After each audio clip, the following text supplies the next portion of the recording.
There's a kind of a fundamental basis for post-traumatic slave syndrome. How many of you are familiar with post-traumatic stress disorder? Yeah. Okay, so these are things, I mean, most of you are people who are in the field that have done the work. You're here representing the people who are really in the trenches, and I appreciate and respect that.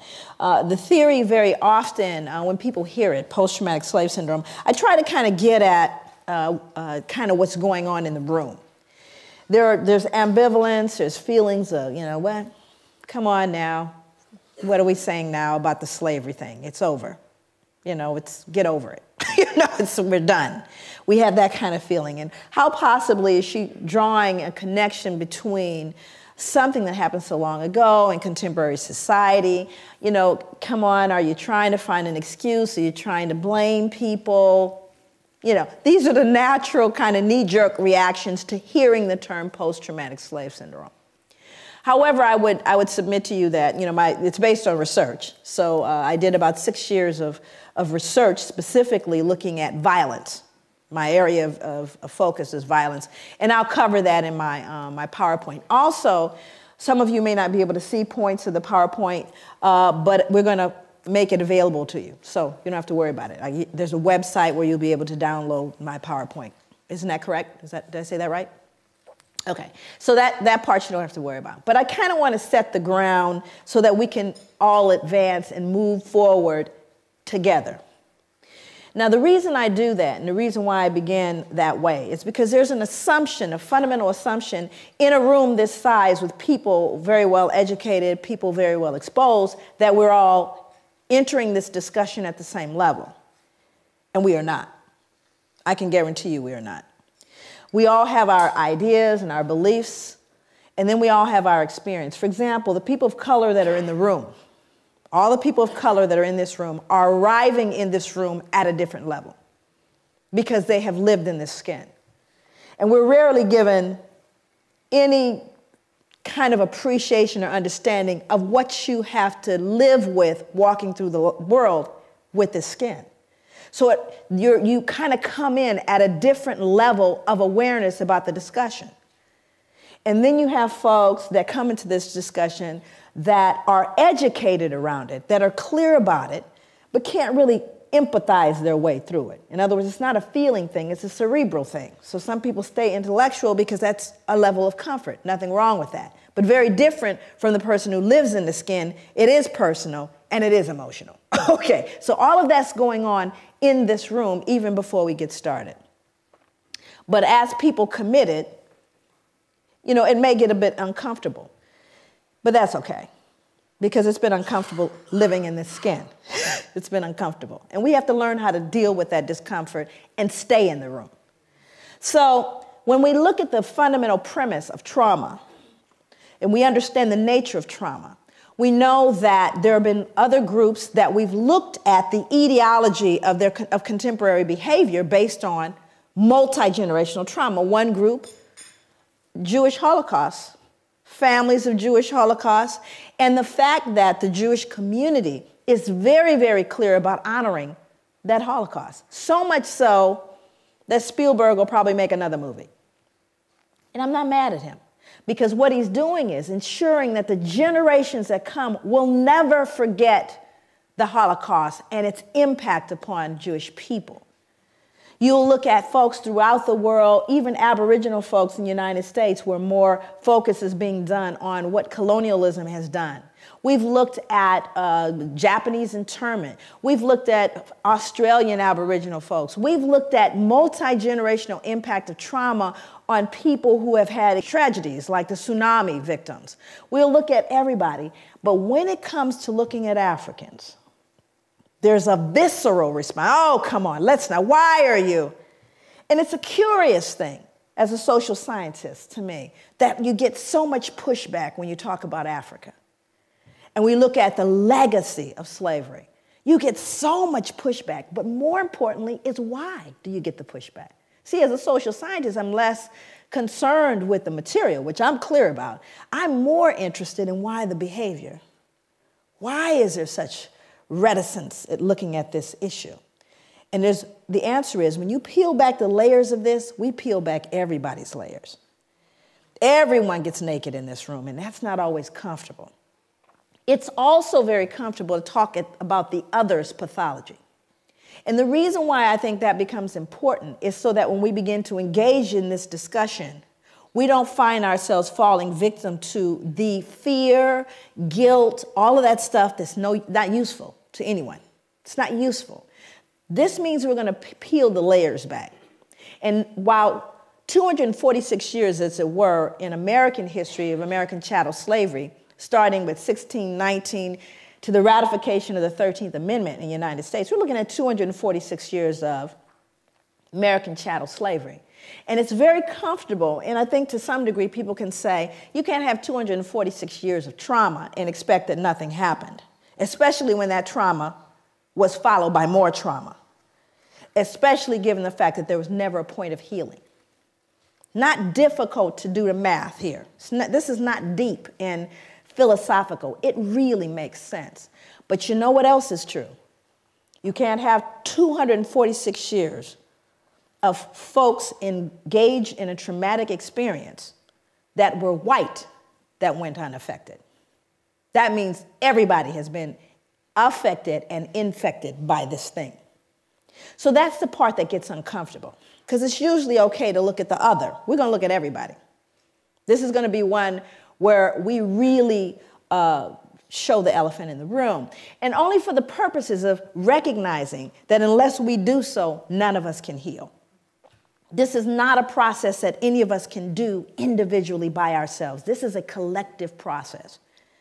And so therefore, we're all going to be engaged. And it's not just a pointing of fingers at anyone. It's recognizing that you and I, all of us, have been impacted by historical multi-generational trauma. Now, let's look at it very specifically. When we look at trauma in its very, clinical sense, my background, clinical psychology, understanding what trauma is, people can experience a single trauma, one trauma, indirectly, meaning that they didn't have to be present for the direct trauma. Meaning, say, for example, you all heard about 9/11 and taking down the buildings in New York, right? Yes? 9/11. Everybody in the world got told about that. Matter of fact, I think everybody in America got diagnosed with post-traumatic stress disorder as a result of that. But I would submit to you we were traumatized long before that. But there were individuals that were at ground zero, and I know them. My niece was in one of the buildings. So she decided, while she was in one of the buildings, they kept telling her, just stay where you are. They kept saying, stay where you are. We think people should stay where they are. She said, and everything in her mind said, get out. So she got out.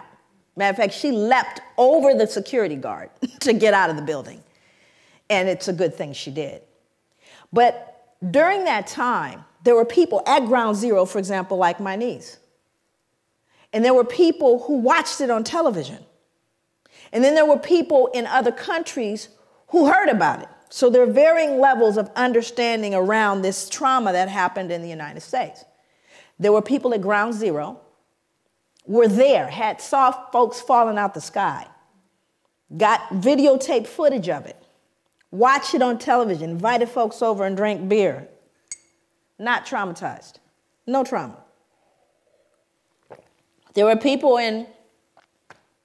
maybe in another country, in Brazil, saw it on television, in psychotherapy right now, can't get on planes, on medication, and people talk softly to them twice a week. So the variance in terms of those who are traumatized by a traumatic event and those who are not, we're unique as individuals. Everybody's not traumatized by a traumatic event, whether it's direct or not. But when we start talking about chattel slavery, we're not talking about one trauma. We're not talking about a specific event. We're talking about generations of trauma with no intervention. Based on what I know about sugar plantations, tobacco, and the Caribbean, what I know about American chattel slavery and the plantations there, does anyone right now ever recall mental health assistance to slaves? Anybody remember sending in the therapist after I sold off your son, daughter, raped folks? At any point? Never. Second question.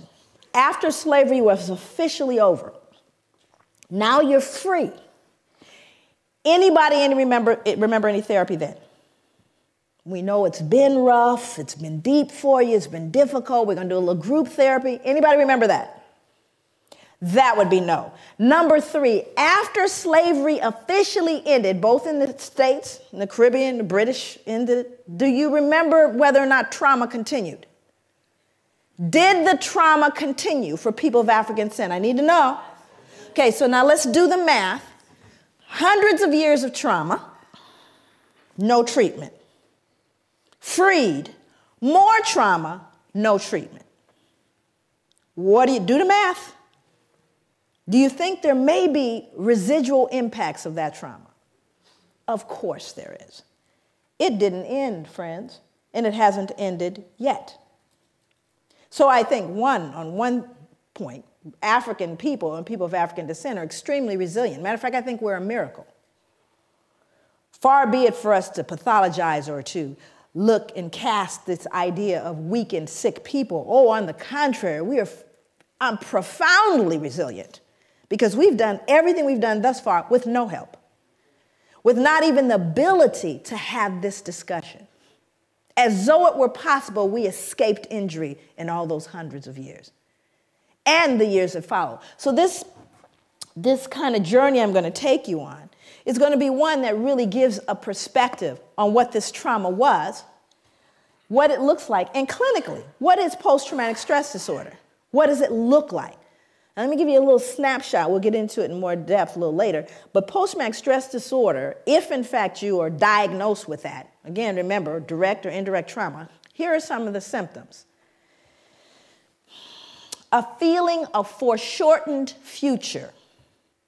Now, what does that mean? A feeling, well, you're not going to live long. How many of you are running into young people that don't believe they're going to make it past their 20s? Feeling of foreshortened future. Exaggerated startle response. Outbursts of anger. Difficulty falling or staying asleep. Hypervigilance. Right? These are symptoms of post-traumatic stress disorder. This is like DSM stuff, Diagnostic Statistical Manual of Mental Disorders. It's in there. And there's a whole listing of all these symptoms. Now, I want to roll it back so you can understand what the transmission theory is, because I'm going to talk about transmission. So how does a person that's been traumatized by post-traumatic, literally has a diagnosis of post-traumatic stress disorder, and can we, if we are logical and we are reasonable people, assume that a fair number of Africans had to have had post-traumatic stress disorder? You think? I'm not talking about us, I'm talking about them. Untreated, though, right? Okay, so now let's do the math. Mom, who saw dad sold or sister raped, has post-traumatic stress disorder. Still mom, though, right? Only mom now has outbursts of anger, feeling of foreshortened future, difficulty falling or staying asleep, hypervigilance. That would be mom. Now, Johnny or Mary or Shaquisha did not have the original trauma. But what are they learning? This is called social learning theory. What am I normalizing? Exaggerated startle response, outbursts of anger. Are you following me? So I didn't have to be traumatized. Now, the other thing is, do you think Johnny and Mary got traumatized too? Do you see? So what happens in your environment, you learn from the significant others in your environment. And if they're broken, guess what you're going to be? You're learning from broken people. And you're normalizing that behavior. And then it becomes, years later, 2008, that's their culture. That's just the way they are. That's their culture. So there's poison in the cookies, right? But how are you going to tease out that poison? That means you have to look at the etiology of the behavior, which is what I spent many years doing. And it's not rocket science. This is not deep. Like I said, this is not required that, someone has, it's just common sense. How many of you in the room think you can cook? Come on now. I know it's a strange place. You all have the oddest food in the world. I'm trying to tell you that now. Those of you that know how to cook, who taught you how to cook? Mom, dad, family. Who you think taught them? Hello, social learning theory. You learn from those in your environment. And if they couldn't cook, yeah, likelihood is you can't either. Okay. So there's things that we don't question them. This is what goes in the curry. What are you talking about? This is how you make curry. Well, how you know? Because that's the way my mother made it. Well, maybe, she didn't get the recipe right. Actually, I wrote Post-Traumatic Slave Syndrome, the book, which is here. The book is called Post-Traumatic Slave Syndrome, America's Legacy of Enduring Injury and Healing. I recently have written a study guide, which is being edited now. But the reason why I wrote the book is really to put a name to what I was looking at. I started to look at behaviors in African people and people of African descent. A long time, people ask me all the time, I just was interviewed by ABC, and they wanted to know, where did this come from? It came from growing up black. No, there's nothing deep there. I grew up looking at black folks and wondering why we behaved the way we did. Very little had to do with white people. Very little. I was looking at black people, and I wanted to understand our behavior. I am 50 years old, and I remember looking at people who were, growing up in South Central Los Angeles. That's where I grew up. My parents are from the South, from Louisiana, and from Belize. And one of the things that I started to notice are certain behaviors that black people engaged in that I started realizing, not just African Americans, African Caribbean people, I came here, heard the same thing, behaviors around what we look like. Like, for example, I would hear people, and most people here, white or black or wherever you are in the spectrum, you've seen the behavior and wondered about it. I know you have, because I wondered about it. Well, you have black people that aren't black. How many people have met black people that actually aren't black? Now, this is an interesting phenomenon. These are black people that will tell you before, first of all, they certainly look black to me. They look black, but they don't say they're black. I've got quite a bit of Indian in me. Did I mention that a lot of my family are from, all of a sudden there's something else, right? And you're looking going, sure could have fooled me. You look black to me, right? Now, this would be something that I could ignore if it stopped when I was a child in South Central, but it didn't. You could hear it in rap music today. Same behavior. Matter of fact, the rap videos, they just need to clone the same girl, right? I could draw her right now, what she looks like. The little wavy hair, and, she's black, but not too black, okay? And what is that about? What is its etiology, and why does it persist? That means that it's an intracultural phenomenon that's being passed along through generations. But why? What is this self-loathing that I see in contemporary black folks? I'm not going back to slavery. I'm talking about today, who hate and despise the reflection in the mirror. That's what I wanted to know. So that's what led me on my journey, if you will. Again, not an unusual journey. Of course, I'm going to kind of pop back and forth through British history and American history. James Madison was a very important figure in American history, President of the United States, 1751 to 1836.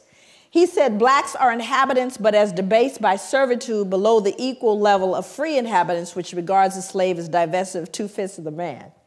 This is called the 3/5 compromise. And what they were trying to figure out is, what are we going to do? How are we going to count these black folks? Because, based on how many people you have residing in a particular state, the more representatives you can send to the House of Representatives, and thus the more power that particular state can wield. So the question was, how do you count the slaves? Well, Southerners, who of course enjoyed slavery, they wanted to count them. They said, yeah, count them. That gives us more power. Where the Northerners saw it as an opportunity to abolish slavery, said, well, you can't count them because you don't consider them human. How can you count people who have absolutely no freedom that you do not count or treat as human beings? So the agreed upon solution is to count 3/5 of a state's total slave population. And so as a result, they became 3/5 of a man, divested of that. But it's almost as though you're not talking about a human being anymore. And that's what's scary about this. And I always start my talks by saying that when you see folks dressed up like this, and I know you all see a lot of them, you should get worried. I always get concerned when I see them dressed up like that, like this guy here. This next guy was someone that I struggled with. You all know him, Richard Oswald. He's the son of a Presbyterian minister, international trader of enslaved Africans. What's so deep about this gentleman is how wealthy he became as a result. He would be worth, based on the 1700s, right now he would be worth 68 million. Based on the number of slaves, the slave trade, and colonies, ships, all the stuff that he basically utilized. But again, these folks are held in high regard. When I read about him in your history, you would never know. Google him. You'd never know the ugly trade that he was engaged in because we've sanitized it, you see. It all got kind of sanitized. But what's important is to understand the wealth amassed. And see, this is where people get afraid, particularly Europeans. This is where the whole, oh my God, dare I say the big ugly word, most folks are afraid of, because we don't really care too much about the healing. That healing stuff, go on and get better, you people. But don't try to touch the resources. That would be reparations. We don't want to have that conversation. We're okay if you all go heal, however you're going to do that. But let's not talk about the reparation story. But when you start looking at the wealth amassed, and then you got to look at the Church of England. It gets real ugly, because then you start realizing what is a foundation for the Church of England. Folks that bless the slave ships. And then, of course, and this is interesting about John Newton, because we all know about, the first thing you hear, John Newton, what's the next thing you hear? Amazing Grace. John Newton, Amazing Grace. Well, let's figure out what happened before he got Amazing Grace. He said slaves are lesser creatures without Christian souls and thus are not destined for the next world. Now, what becomes important about this kind, and you'll see it both in American history as well, there is this kind of dehumanization of African people.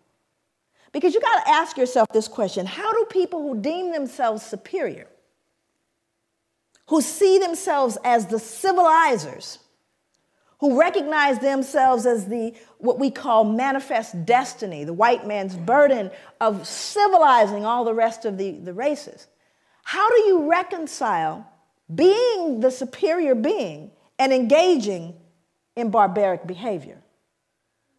What that produces is something called cognitive dissonance. How many people are familiar with that?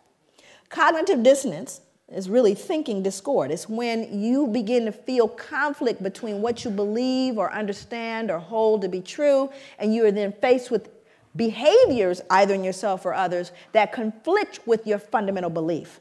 It produces cognitive dissonance. Human beings don't function well with cognitive dissonance. You must remove the cognitive dissonance in order to function. So in order for people to perpetuate slavery and to perpetuate that whole system that lasts for centuries, you had to remove all dissonance associated with it. Can't be anything wrong with me. Certainly isn't us. We're the civilizers. We're the superior, so it must be them. Oh, yes. Well, you see, they don't even have souls. Now I can go to sleep because I'm not really dealing with a human being. Are you following me? Okay, let's see what else he said. He said, when the women and girls are taken on board a ship, naked, trembling, terrified, they are often exposed to the wanton rudeness of white savages. The prey is divided upon the spot. Look at the choice of words, the prey. Resistance or refusal would be utterly in vain. And then he says, I sinned with a high hand. Yeah, and then he wrote Amazing Grace. Okay, so it's really important to understand that hand in hand with the behavior was a mindset that is so damaging. You see, I call it the secret. Not the secret that everybody's been talking about, that secret. This secret is the kind that makes you sick. How many people here are in mental health, have done direct mental health treatment with folks?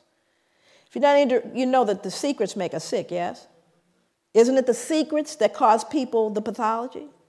Right? How long have white people had to hold this secret? How long and how many generations had to stop and pretend Grandpa didn't do what he did? That the wealth we enjoy was not on the backs of some of these little girls. Think about how long one had to keep that secret. And the only thing you could do is either pathologize the other. It's all their fault, because it certainly wasn't great-granddad. Look how well he dresses. Do you understand what I'm saying? So when I say that this pathology goes hand in hand, I kid you not. Then you have science. And whenever we are in a process of trying to legitimize things, it's so amazing. You know, people always say this to me, even black people, when they hear about post-traumatic. Because you know it's not correct unless you can count it and measure it, right? Science is the final. It is the number one. If you can say it's scientific, then you basically trump everything else, right? Science determines reality.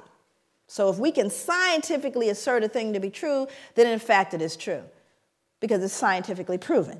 It's a scientific fact. Matter of fact, that's what people will tell you when you try to say to them, I don't know if I agree with you. You know, it's scientific. It's a scientific fact, what I'm saying here, right? Which somehow makes it what? True. And it's also in a book. Now let's do the math. It's in a book, and it's scientifically proven. Did anybody here realize that recently we lost a planet? Anybody know what planet we lost? How you lose a planet? You know, I became fond of the little picture with we lost a planet. We didn't lose a planet. You know what it means? Science was wrong. Now, have they ever said, you know, we were wrong about that planet thing? No. It's called a paradigm shift. So let's go to science. And I think it's important that we do. So we go to someone named Carl von Linnaeus. Now, Carl von Linnaeus becomes an important character in this whole conspiracy of silence and legitimacy and removing the dissonance. Carl von Linnaeus developed a system based on a criterion of skin color and laid the basis for 19th century racial classification. Linnaeus properly began the science of anthropology. So here we have the father of anthropology. Although color classification of races dated back to the ancient Egyptians, anthropologists refer to Linnaeus's Systema Naturae of 1735 as the first modern study of man. While Linnaeus advanced classification with his use of a color criterion, he also fixed on his 4 families of man certain moral and intellectual peculiarities that continued into the 19th century anthropological vocabulary. He described Homo Americanus. Who might that be? That would be Native Americans, American Indians. Homo Americanus. And what did he say about them? He said they were reddish, choleric, obstinate, contented, and regulated by custom. Homo Europaeus, as white, fickle, sanguine, blue-eyed, gentle, and governed by laws. Homo Asiaticus, that'd be Asians, as sallow, grave, dignified, avaricious, and ruled by opinions. And Homo Afer, as black, phlegmatic, cunning, lazy, lustful, careless, and governed by caprice. These insights into what Linnaeus defined as racial character, personality traits, behavior, intelligence, language, and a host of other related categories were transmitted into subsequent attempts at a science of classification and became more fixed than the races themselves. Not a shred of science here. But it is in a book. And it's touted as science. And what's more important, you know, my students, I teach graduate students in social work. And they'll say, but Dr. Leary, my God, we're looking at 1707 to 1778. We are, right? After all. But do you not hear these same attributions today? You know, those blacks, they're lazy, you know, all of the exact same, am I telling the truth? In your newspapers, in your accounts of them, do you not hear these very same things? So does it matter that it started in 1707 and 1778 and has no scientific merit? That's multi-generational, is it not? It's being passed along. Part of the swallowing into the social gullet. Those are the beliefs, you see. So it doesn't matter whether it's true or not. And thank you, Carl von Linnaeus. Again, he's removing the cognitive what? Don't they deserve to be treated the way we treat them? Have we not just justified what we've done? After all, I just told you this is who they are. We're not wrong. We're just trying to keep the domestic tranquility. Makes sense. I'm having a clicker thing. There we go. Johann Friedrich Blumenbach. Just look at him. He's not right. We could tell already. But he had to contribute his part as well. He says, now this man, Johann Friedrich Blumenbach, he was an individual. How many of you are familiar with the term Caucasian? Oh, yes. Then you know Johann. He designated 5 races or varieties of man in the second edition of his work on the natural variety of mankind. His division into Caucasian, Mongolian, American, Ethiopian, and Malayan races, with the added Carl von Linnaeus descriptive peculiarities, became the subsequent basis of most 19th century anthropomedical studies. While Carl von Linnaeus founded his system principally upon skin color, Blumenbach considered a combination of color, hair, skull, and facial characteristics as fundamental means for classifying the 5 varieties of man. Central to his study was the Caucasian, a term which he originated. He took the name Caucasian, listen for the science, from Mount Caucasus because its southern slope had cradled what he felt to be the most beautiful race of men, the Georgian. The Caucasus near Mount Ararat, upon which the biblical ark came to rest after the flood, seemed the appropriate source for the original race of man. No science yet. Now I'm going to quote him. These are his words. For in the first place, the stock displays, as we have seen, the most beautiful form of the skull, from which as a mean and primeval type the others diverge by most easy gradations on both sides the 2 ultimate extremes, that is, on the one side the Mongolian, on the other the Ethiopian. Besides, it is white in color. Anybody here ever met a skull that wasn't? Besides, it is white in color, which we may fairly assume to have been the primitive color of mankind. Zippity-doo-dah, no science, nothing to found this whole thing. He figured white skull, humanity began white. It's scary, but it's in a book, and it's touted as science, and we swallowed it without question. But race is a concept of society that insists there is genetic significance behind human variations in skin color that transcends outward appearance. However, race has no scientific merit outside of sociological classifications. There are no significant genetic variations within the human species to justify the division of races. Mankind is one. We are one humanity. Isn't it a shame that we are still debating that in 2008? But the reason why we continue to debate it is we still try to reconcile the ugly stuff that we've never dealt with. We still want to say they deserved it, so no one has to feel bad about all of those little babies dying and ignoring the ravages of Africa and killing young black males and urban cities, and disproportionate imprisonment and disproportionate disparities in health. Oh, it must be their fault. How do you reconcile it? You see, rather than deal with it, we just continue to try to justify the behavior. Thomas Jefferson, you all know him? Yes, he's one of my favorite people, actually. I close out my book with a soliloquy from Thomas Jefferson. I actually end my book with it. Because Thomas Jefferson made a statement. Here's a man highly regarded in the United States. I mean, there are more statues of him than probably anybody.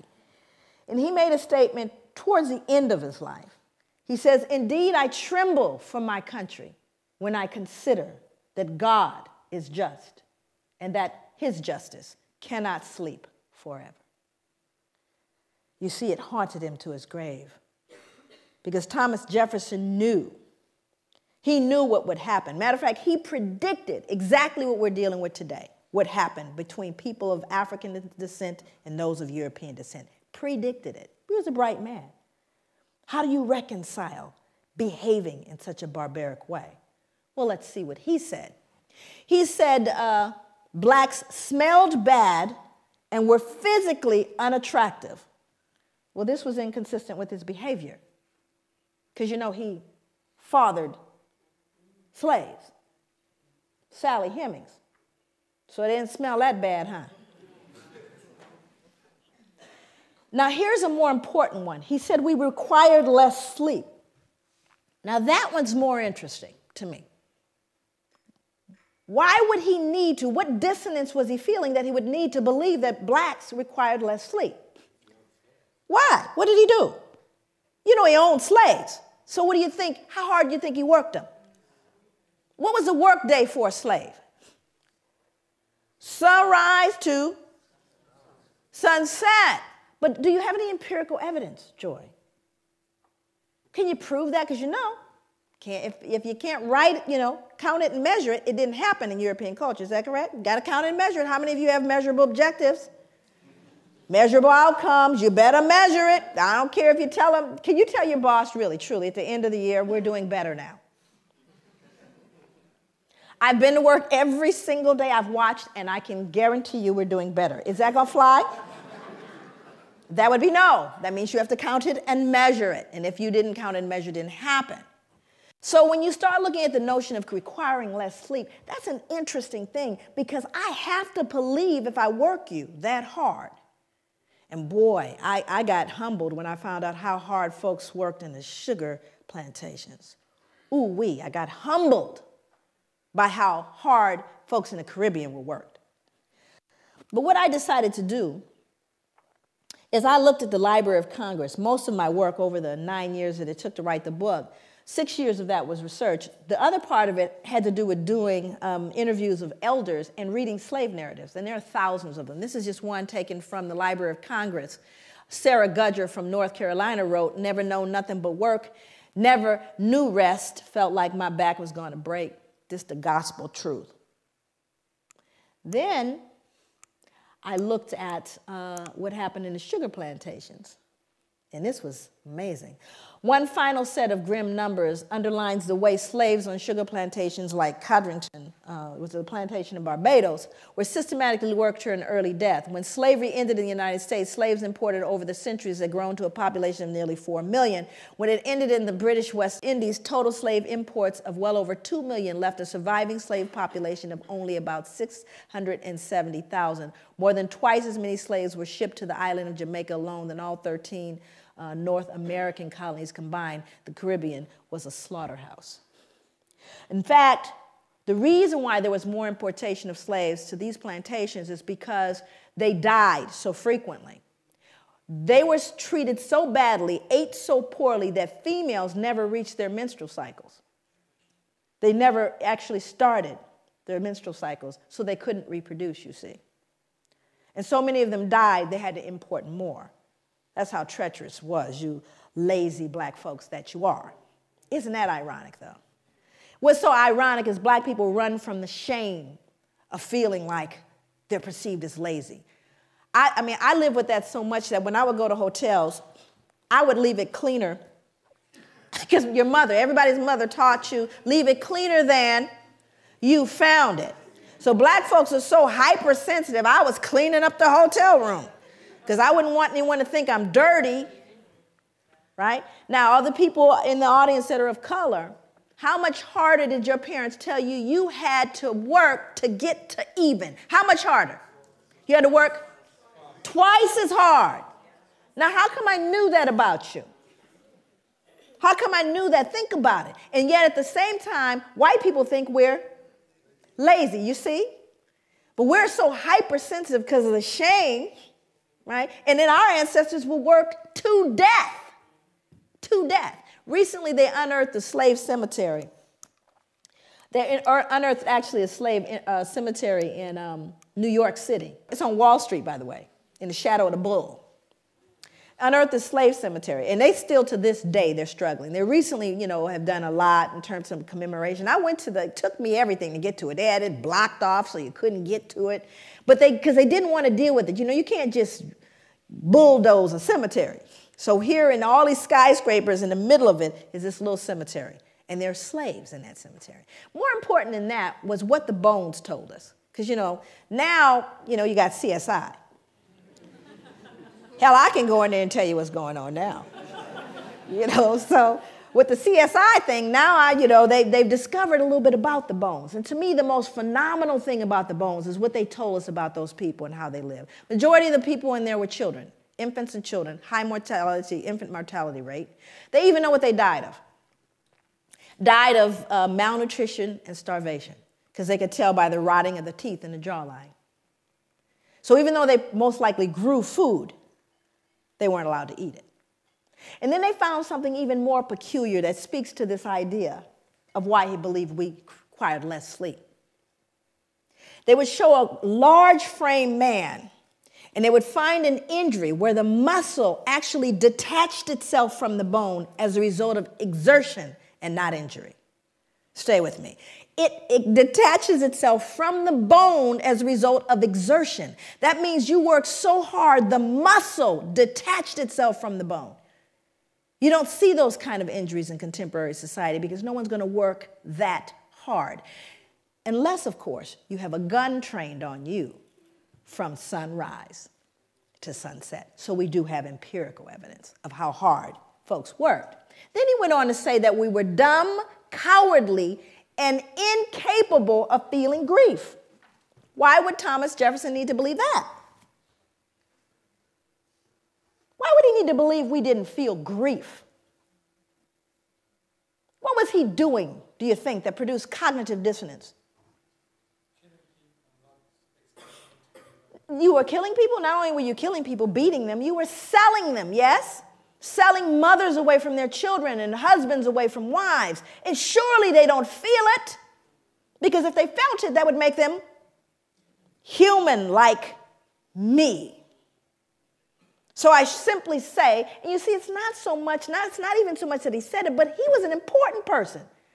If Joe, nobody said it, but he said it. So what do you think the rest of the folks, uneducated laborers, believed? Well, they don't feel grief, After all, Thomas Jefferson says they don't. So he becomes a critical person in making those statements.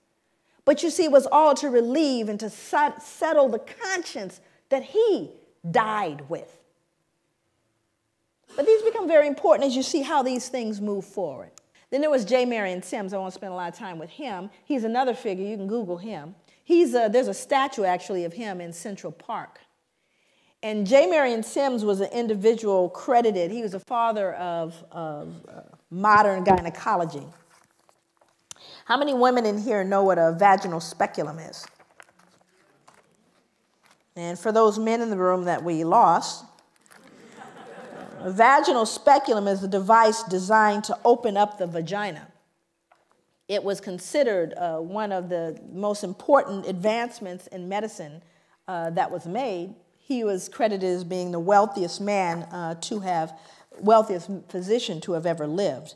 And what's interesting about him, look at the medals pinned on him. I was just very curious about how it was they regarded this man, because no one ever really looked at how did he come up with that vaginal speculum. The way he did it was he actually worked on unanesthetized, did experiments on unanesthetized slave women. He created a makeshift hospital in his backyard in the mid-1800s. He built the first vaginal speculum from a pewter spoon. And he reasoned that slave women were able to bear great pain, meaning we don't need any anesthesia, because their race made them more durable, and thus they were well suited for painful medical experimentation. We didn't even, because we didn't feel like other women could feel. This man would cut into women, cut into them, and just said, well, since they're black, they don't really feel it. Unbelievable. And more importantly is what he did to infants. Because not only did he experiment on women, he also experimented on infants. He said that black infants suffered from something he called trimus nascentium, which is now commonly referred to as neonatal tetanus. Neonatal tetanus originates in horse manure, which was a likely cause of the disease in slave infants. He attributed it to the indecency and intellectual flaws of slave infants together with skull malformations at birth. That is a shoemaker's awl. And that's an 1800s shoemaker's awl. He would stick that into the heads of brand new infants in an effort to realign their skulls based on the indecency and intellectual flaws of their parents, to treat the malady. Of course, it was a 100% death rate. But that's what he would stick in the head of a baby at birth. And so these are things that are so horrific that you can't possibly wrap your head around it. And this man is, just Google him. And you think to myself, I think to myself, if I were up here in front of you right now, and this is going to become very important as I move into the other slides. If I stomped a puppy to death up here, just a little puppy, and stomped it right here to death in front of you, most of you would need therapy. And I would be arrested probably faster than killing a black man for killing a puppy. How could you do that? Do you realize how much dissonance you have to remove in order to stick that into the brain of a child? More importantly, the child can no longer be human. Are you understanding what I'm saying? The reason why he could do it is they weren't human. They didn't even feel pain. That's what this man believed. Now, you may look at that and go, those are horrific things from the past. There's a book out right now, not table reading. It's called Medical Apartheid. This is written by Harriet Washington, came out last year. This book chronicles the experimentation on black people up to contemporary day. See, we want to look at the Tuskegee experiments. We want to look at Sims and go, oh, that just still going on. Implicated, Harvard, Johns Hopkins, because we weren't what? Human. So that dehumanization is something that we really got to appreciate. Went on for a long time. Can you go back? Back one more. No white could ever rape a slave woman. The regulations of law as to the white race on the subject of sexual intercourse do not and cannot, for obvious reasons, apply to slaves. Their intercourse is promiscuous. We've now justified raping black women because they can't be raped. We aren't raping them. They're promiscuous by nature. So we can't do it. Forward, one more. The fact that white men could profit from raping their female slaves does not mean that their motive was economic. The rape of slave women by their masters was primarily a weapon of terror that reinforced whites' domination over their human property. Rape was an act of physical violence designed to stifle black women's will to resist and to remind them of their servile status. These become important instruments that you look at. And I want to give you some statistics as it relates to American history. By the mid-1800s, there was over 600,000 mixed-race children born. 600,000. How many of you know what miscegenation is? Miscegenation is an illegal marriage between people of different races. Actually, it was very profound here. That was illegal to marry someone of another race. So when you consider the fact that one of the greatest issues and one of the number one reasons why black men were lynched, beaten, and imprisoned had to do with the fear that they were going to rape whom? White women. Now the numbers, we're talking about pure numbers alone. It was who being raped? Okay, it was black women being raped, but they can be raped. Let's advance forward. Before we get into the Casual Killing Act, the Casual Killing Act was written because of the number of people who were killed while being corrected. Okay. And if any slave resists his master, owner, or other person by his or her order, correcting such slave, and shall happen to be killed in such correction, it shall not be counted felony, but the master, owner, and every other person so giving correction shall be acquitted of all punishment and accusation for the same, as if such accident had never happened. So that means that if you happen to be correcting someone and you beat them to death, you know how hard it is to beat someone to death? I mean, I thought about that. I said it happened so frequently that they created a law so that you wouldn't feel any what? No guilt, because you were simply correcting them. It wasn't your fault.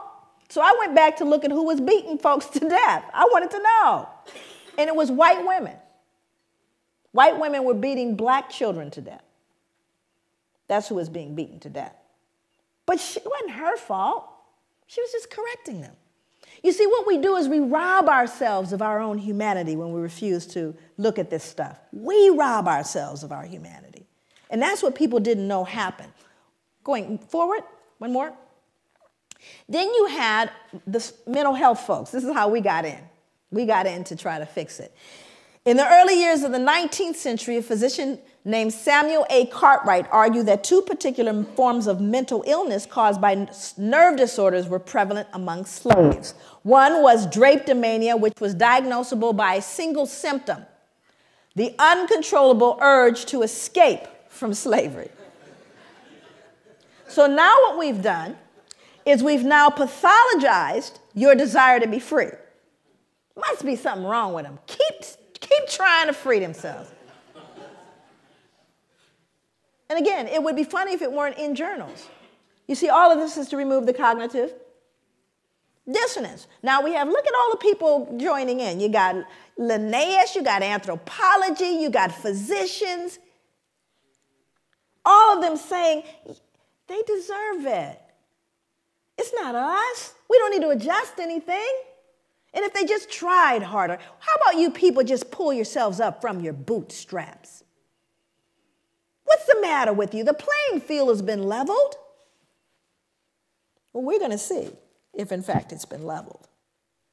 Or is that conjecture? Move forward. Now, I want you to look at this photo very closely, and I want you to see who's in it. More important than the man hanging, because you got to understand the lynchings that occurred in America happened after slavery, not during. Thousands of lynchings happened after slavery, because this is a reaction to white fear of what we would do once freed. But we didn't create a vigilante group to take out white people, but they did create a vigilante group to take us out now that we're free. See, that happened after slavery. They were called the what? The Ku Klux Klan. They don't wear hoods anymore. They wear suits.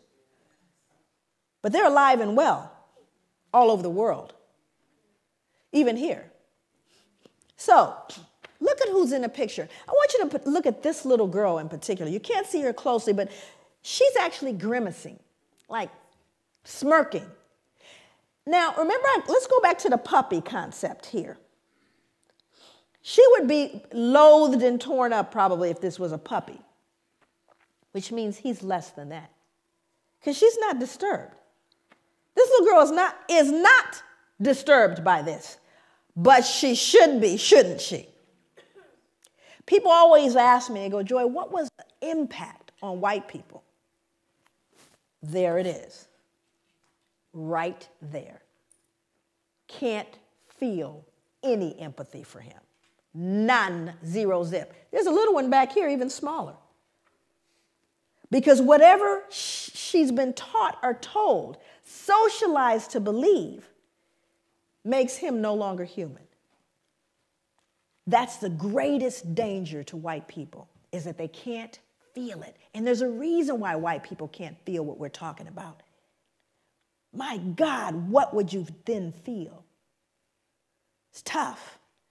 So I've got to believe, oh, it's all over now. It's not my fault. I don't benefit. It's not a big deal. Let's move on. It's not all of those things. But we don't say that to Jewish people. I dare you. But you have to understand, when you unearth this one, that's what we did to our children. Let's move forward.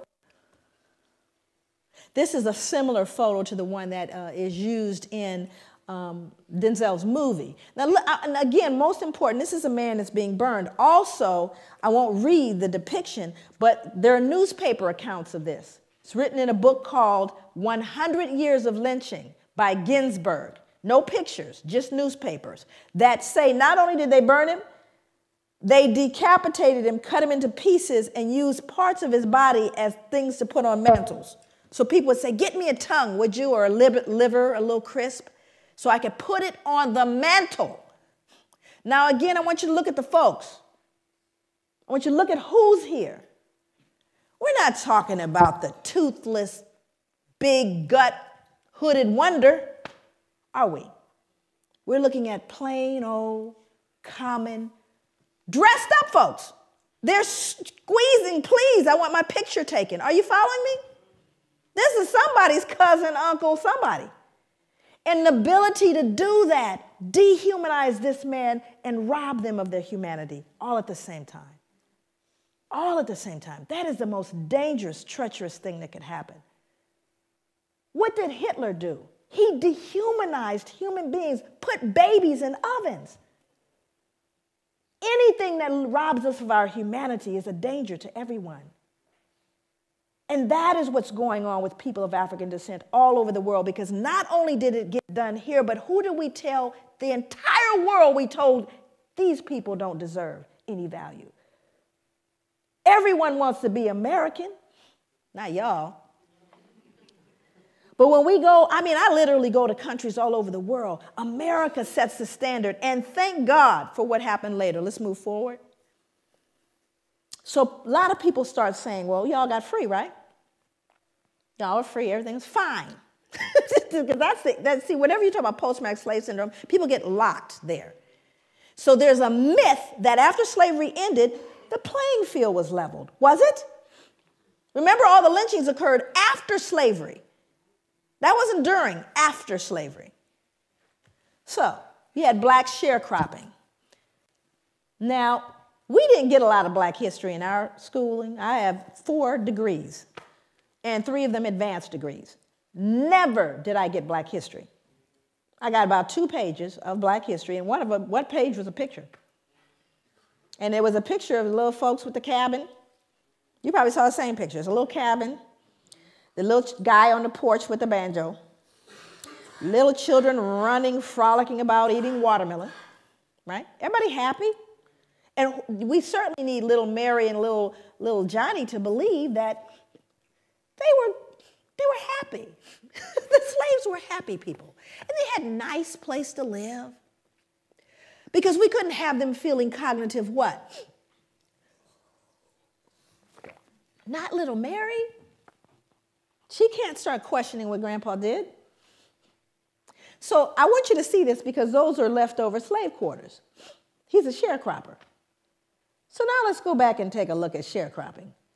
Now these are folks that were slaves, no longer slaves, decided I'm going back to be a sharecropper on the same plantation that I was enslaved. Why would you do that? Let's move forward. Here's why. Because when you did try to leave, and you go north, because you're free. I want you to go north now. I live in Oregon, right? That's where I live. Here we go. No free Negro or mulatto not residing in this state at the time of the adoption of this Constitution shall come reside or be within this state or hold any real estate or make any contracts or maintain any suit therein. And the Legislative Assembly shall provide by penal laws for the removal by public officers of all such Negroes and mulattoes, and for their effectual exclusion from the state, and for the punishment of persons who shall bring them into the state or employ or harbor them. This was repealed November 3rd, 1926. My father was alive. Section 6 said, if any free Negro or mulatto shall fail to quit the country as required by this act, if guilty upon trial, shall receive upon his or her back not less than 20, no more than 13.9. We'll beat you. That if any free Negro or mulatto shall fail to quit the country within the term of 6 months after receiving such stripes, he or she shall again receive the same punishment once every 6 months until he or she shall quit the country. We're going to beat you till you leave. But you're free. The playing field is leveled. Pull yourself up from your bootstraps. Are you following me? So he went back to the plantation. Let's go back. He went back to the plantation to be a sharecropper because that's the only place he could live. But he can't read or write because it was illegal to educate a slave. So I'm illiterate. I go back and I say to the slave owner, who past slave owner, okay, now I'm coming back to work for a fair wage because I'm free. And the slave owner says, sure, you can come back.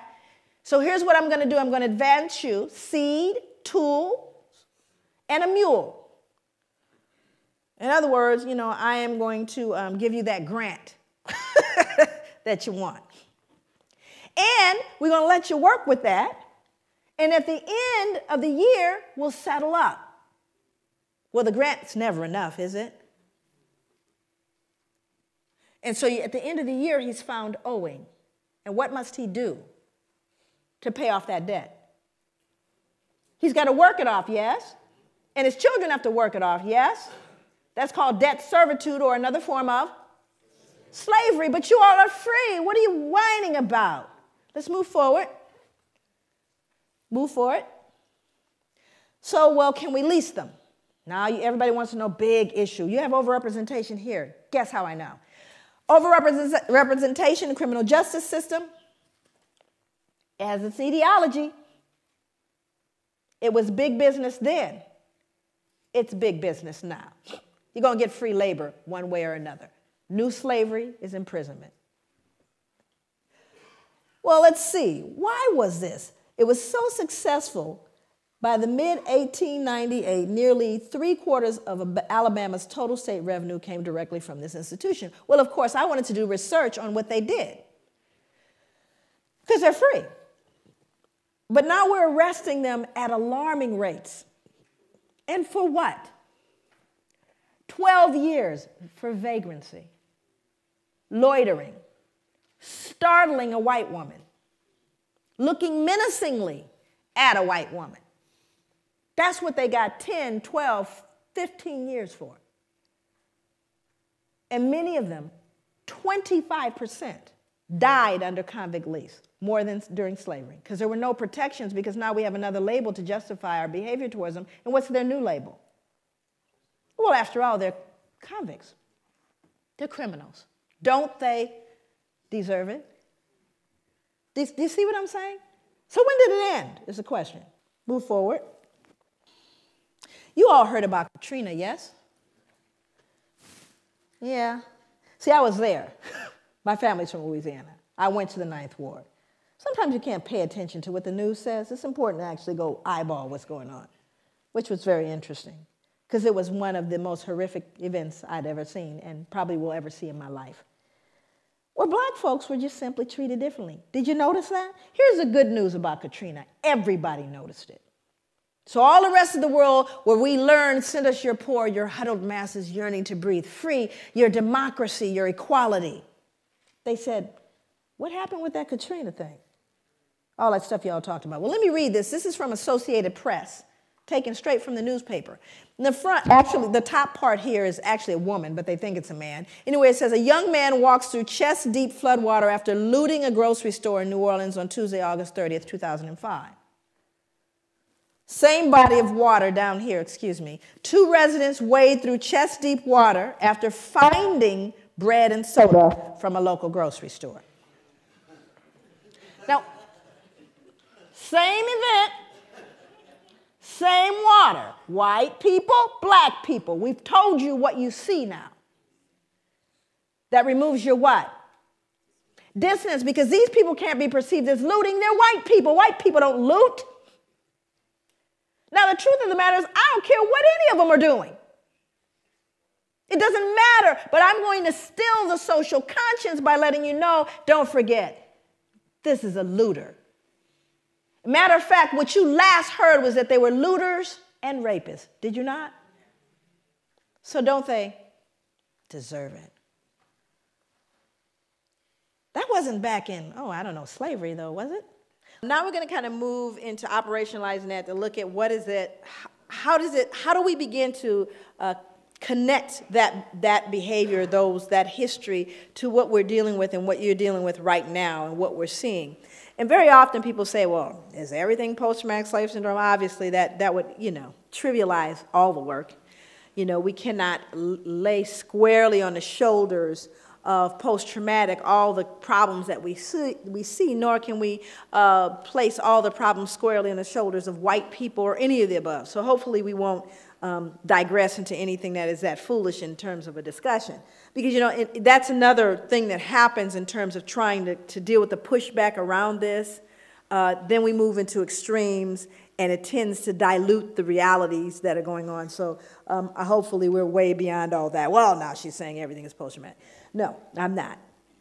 And most of my work, my background is really in the field, doing work in the community and grassroots. That's where my training was in terms of my clinical work. And just, the fact that I've always been, this work started on the ground. It didn't start here. Matter of fact, I got the attention of places like Oxford and Harvard and, the Ivy League and major institutions, even the FBI, but those were things that happened after I started doing the work on the grassroots level. And so for me, my commitment is to healing. So this is not an exercise in some kind of broad intellectual esoteric. It's really about how do we then take this information and help a person extricate themselves from behavior that they've learned and or been socialized to believe, black and white, and everyone in the middle that has been affected by this. What do we do? So this is kind of looking at the contemporary kind of reflection of the trauma, which is white supremacy and terrorism. That continues. We see that on a daily basis in the United States as well as here. This book is called Breaking Rank by Norm Stamper. Norm Stamper is a 34-year police veteran. He was the chief of police for the cities of San Diego and Seattle. This is a white man, wrote this book called Breaking Rank, and he really did. So all I can tell you is he broke rank. I've been trying to meet Norm. Norm travels quite a bit, and he gets a considerable amount of death threats because of what he's done.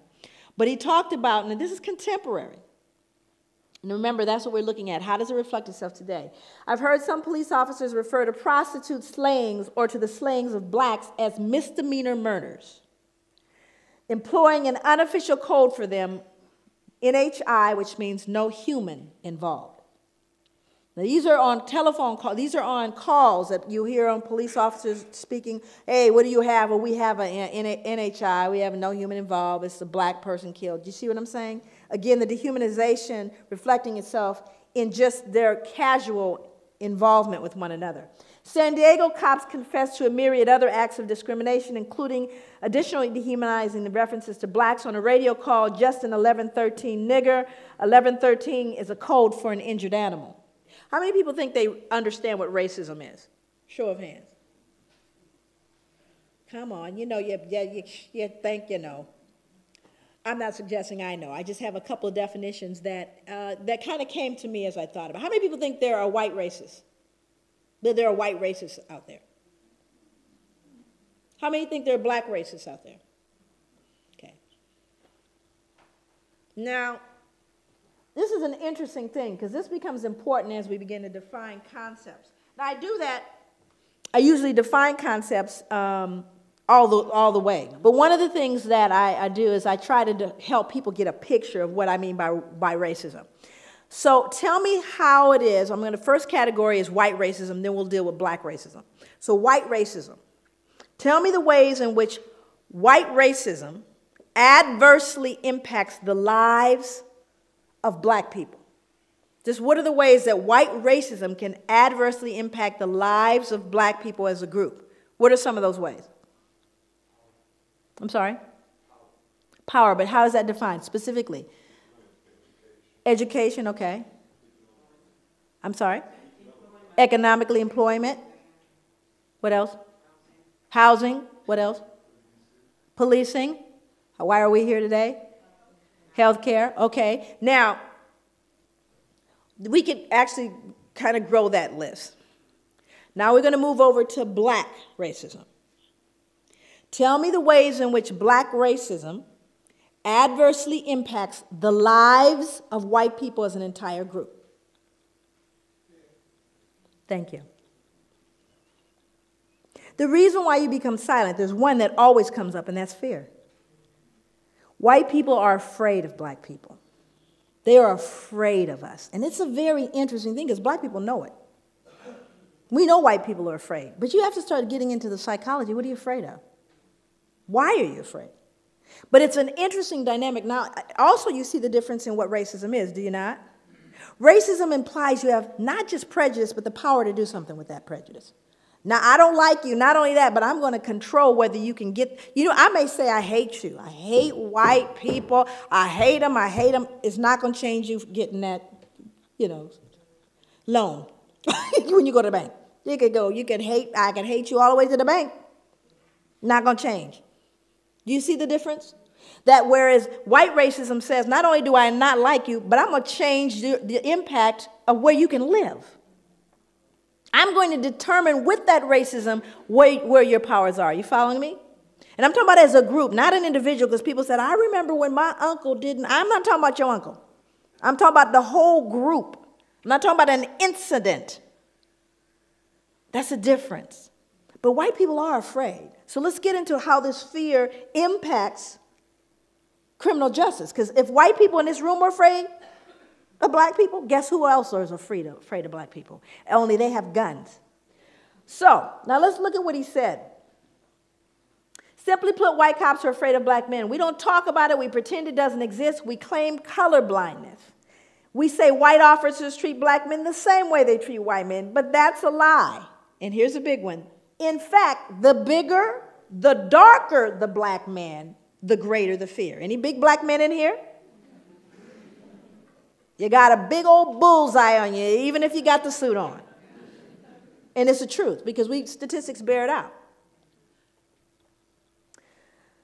The African community knows this. Hell, most whites know it. Yet, even though it's essential, if not the defining ingredient in the makeup of police racism, white cops won't admit it to themselves or to others. He goes on to talk about actually learning it in the academy. Norm Stamper, he told on everybody. He had folks indicted. He now lives in a cabin on a mountain somewhere in the San Juan Islands. That's where he lives. Nobody knows where he lives because he knows they're coming after him, and they have.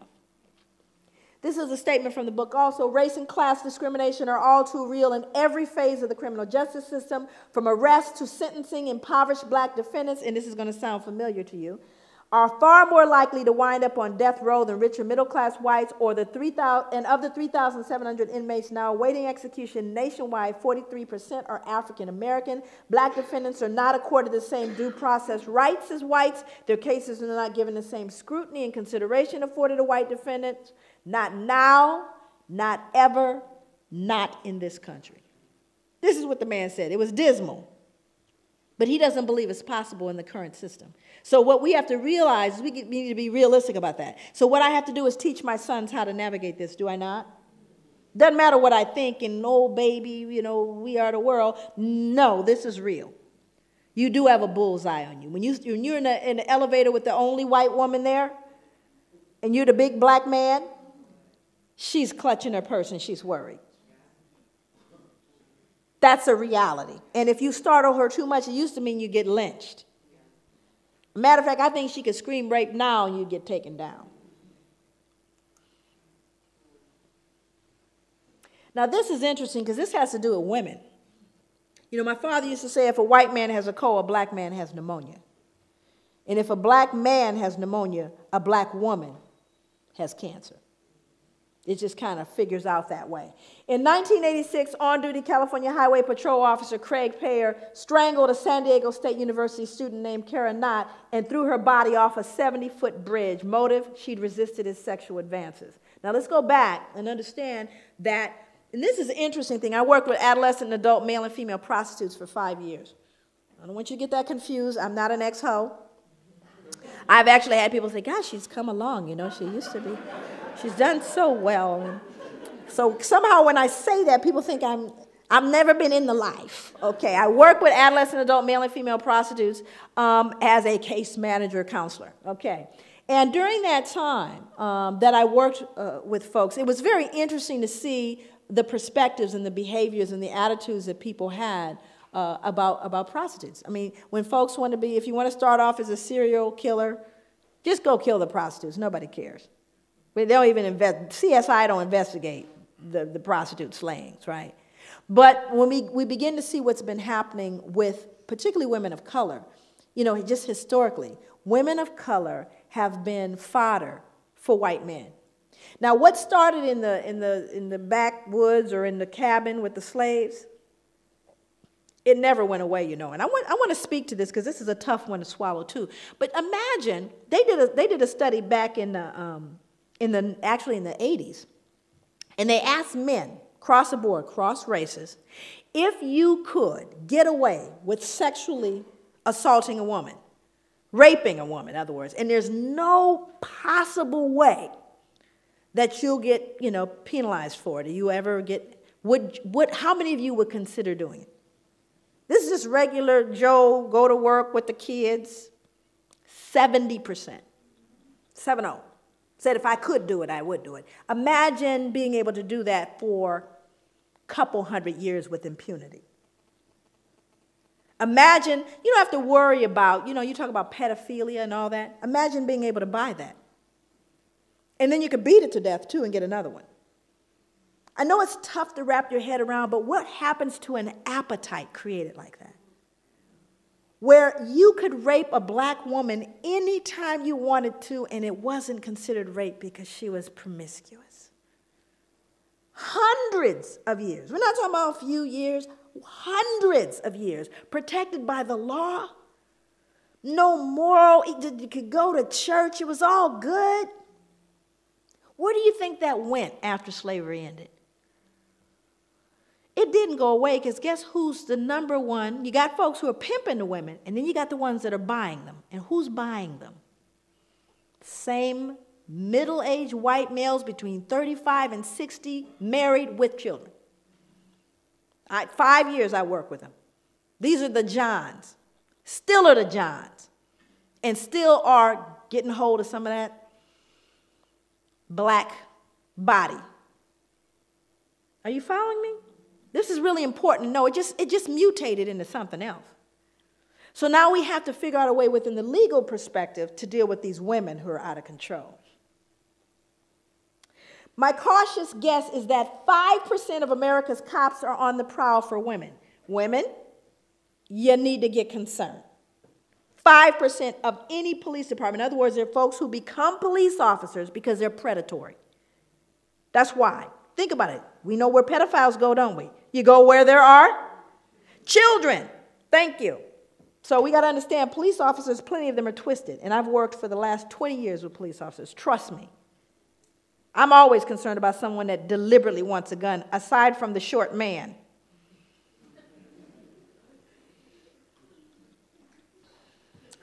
In a department the size of Seattle's, that's 63 police officers. In San Diego, 145. In New York City, 2,000. The average patrol cop makes anywhere from 10 to 20 unsupervised contacts a shift. If he's on the make, chances are a predatory cop will find you or your wife, your partner, your daughter, your sister, your mother, your friend. That's in general. And you see, you get a freebie when you have a person of color because they have no rights. It is not hard to understand why people of color, the poor, and younger Americans did not and do not look upon the police as, quote, theirs. Compare and contrast. Are the police as an institution known for their protection of the innocent against deception, or do they deceive the innocent? Do the police protect the weak against oppression or intimidation, or do they oppress and intimidate the very people they've sworn to protect? Again, we're not talking about anybody that just fell off a truck. We're talking about a 34-year police veteran who went back, by the way, to get his PhD. Now, this was a study I did, the research I did. Now, let me explain kind of the basis of this research. 200 African-American male youth, 100 of whom are incarcerated, right? 100 of whom are not, but are from the same neighborhood. That was my the group that I was working with. So one of the things that I wanted to do over here on the right side, what you see is my dependent variable, what I'm trying to predict. And what I'm trying to predict is the use of violence. So what I discovered was the most significant predictor of African American adolescent violence, when I did the multiple, in other words, I put all the variables together to see out what was most significant. The baseline variables of witnessing and victimization, we already know they're going to fall out because they're baseline. We already know that, was respect. The most important predictor, respect. Think about that. How do you get respect as African-American male, period, but a male youth 16 in your society? How does he get respect? Got to get it, though, because he's not going to roll up in a corner and bawl and die somewhere. He needs to get respect. And as black people, I say this all the time, and I'll end here, that we can ill afford to swallow whole what is called cultural. We can ill afford to swallow that because there's poison in the cookies. And the only way to get the poison out of the cookies is not someone from the outside looking in, but those who are living in this to be able to look at themselves and assess it with a level of dignity, a level of safety that perpetuates a sense of well-being and healing. Thank you so much.